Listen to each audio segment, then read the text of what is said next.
Hii ni dawa kwa ajili ya kuweza kukuondoshea matatizo ya nuksi, mikosi pamoja na majini wachafu waliowepo katika mwili, aidha kwa mtu ambaye aliyevamiwa na giza chafu lililopo katika mwili wake.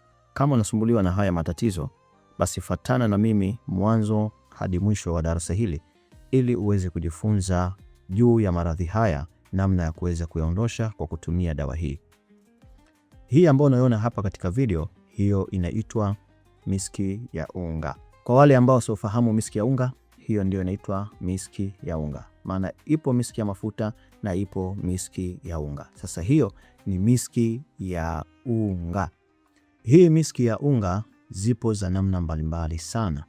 Zipo za namna mbalimbali, maana nikimaanisha kwamba zipo zinazotoka katika mataifa tofauti tofauti. Kwa mfano, kuna miski ambayo inatoka Pakistan, kuna miski ambayo inatoka India, kuna miski ambayo inatoka London.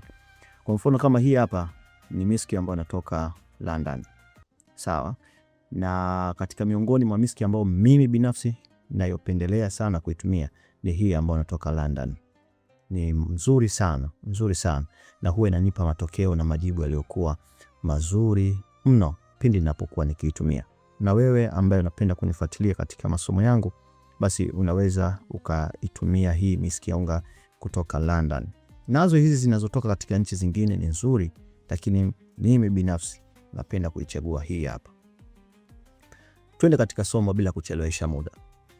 Namna ya kuweza kufanya ili uweze kuondosha matatizo hayo ya nuksi, mikosi, majini wabaya, sawa, pamoja na giza chafu lililopo katika mwili wako, utakapofanya ni namna hii. Cha kwanza, utachukua hii dawa ambayo inaitwa miski ya unga. Hiyo kama unavyoiona katika hii video. Hii hapo. Hiyo ndio unayochukua ambayo ni miski ya unga. Utaandaa hiyo miski ya unga, na baada ya kuandaa hiyo miski ya unga, utakachokifanya sasa, utatafuta miski za mafuta aina 3. Cha kwanza utaandaa miski ya rangi nyeupe ya mafuta uwe nayo, na miski ya rangi nyekundu uwe nayo, na rangi nyeusi. Hizi zote miski hizi 3 hizi ziwe za mafuta. Sawa? Miski ya mafuta ya rangi nyeupe, rangi nyekundu na nyeusi. Ukishapata, changanya zote kwa pamoja. Kwa maana hizi miski zote za mafuta usichanganye kwa pamoja, alafu kisha unachukua na hii miski ya unga nayo unachanganya kwa pamoja. Sawa? Miski ya unga na hizi miski 3 za mafuta zenye rangi tofauti unachanganya kwa pamoja. Na baada ya kuchanganya kwa pamoja, unatafuta mafuta ya ndimu. Unatafuta mafuta ya ndimu. Ukishatafuta mafuta ya ndimu, nayo unachanganya katika huo mchanganyiko wa mafuta ya miski pamoja na miski ya unga. Unachanganya kwa pamoja. Na maana huu mchanganyiko wako hapo, mpaka hapo utakuwa umechanganya miski ya mafuta ya rangi nyeusi, nyeupe, nyekundu, miski ya unga na mafuta ya ndimu. Bado hujamaliza.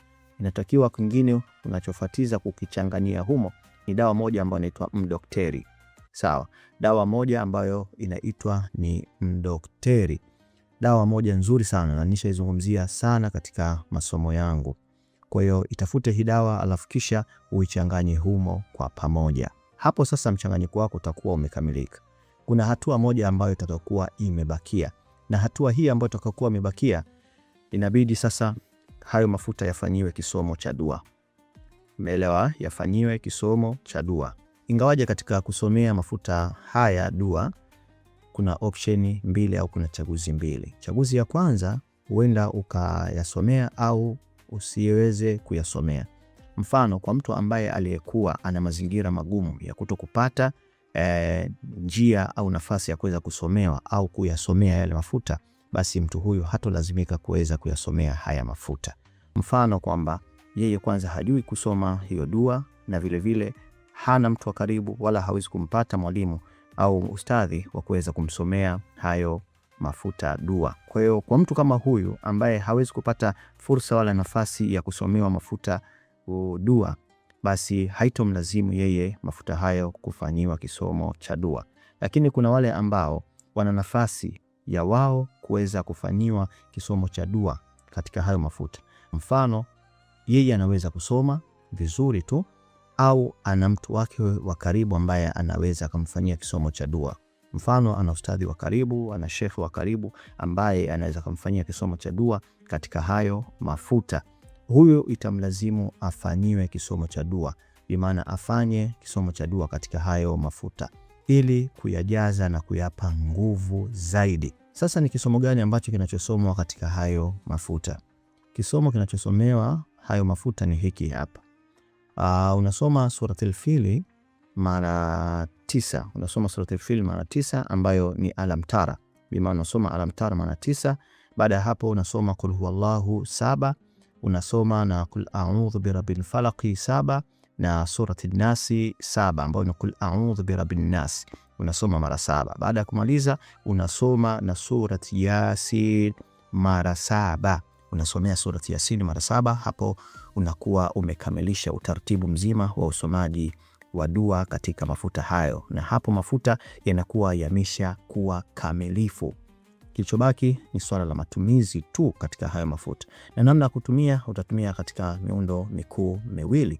Muundo wa kwanza kabisa utakuwa unatumia kupaka. Unapaka asubuhi na unapaka usiku kabla ya wewe kuweza kulala, kwa nia na makusudio unayoyahitaji, hususan ya kuondosha matatizo ya nuksi, mikosi, majini wabaya. Na namna ya pili ambayo unaweza kutumia haya mafuta basi ni kuweza kufusha. Maana kwamba unachukua haya mafuta alafu kisha unadonyezea kiasi kidogo sana katika makaa yaliyokuwa ya moto, alafu unapatikanika ule moshi, na ule moshi ambao unatoka katika ile makaa ya moto unachukua shuka alafu kisha unajifunika, umeona, kwa kujifusha na ule moshi, na unauvuta kwa kiasi kidogo tu, au unajifusha kwa kiasi kidogo tu. Usijifushe kwa muda mrefu kwa kuvuta ule moshi, kwa sababu unaweza kukuletea kidogo athari. Kwa ni kidogo tu unajifusha nao. Na kingine ambacho utakachoweza kukifanya, kama ni nyumba ambayo ina mazonge na mitihani na misukosuko, watu hawalali humo ndani, wanahisi kama kuna vitu vinatembea, basi unachukua mafuta unadonyezea katika makaa yaliyokuwa ya moto, napo unapatikanika ule moshi. Ule moshi unakuwa una mazoea ya mara kwa mara kufusha katika hiyo nyumba. Hii inasaidia sana kuweza kukimbiza matatizo mbalimbali katika miili yetu, katika majumba yetu, kuondosha nuksi, kuondosha balaa, misukosuko pamoja na majini wachafu, hususan majini mahaba ambao wanatia nuksi katika miili yetu na maisha yetu kiujumla.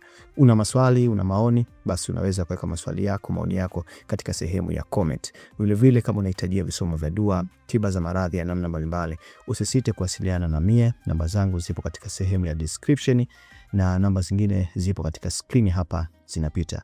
Ni wako Maalim Kombo. Assalamu alaikum wa rahmatullahi wa barakatuhu.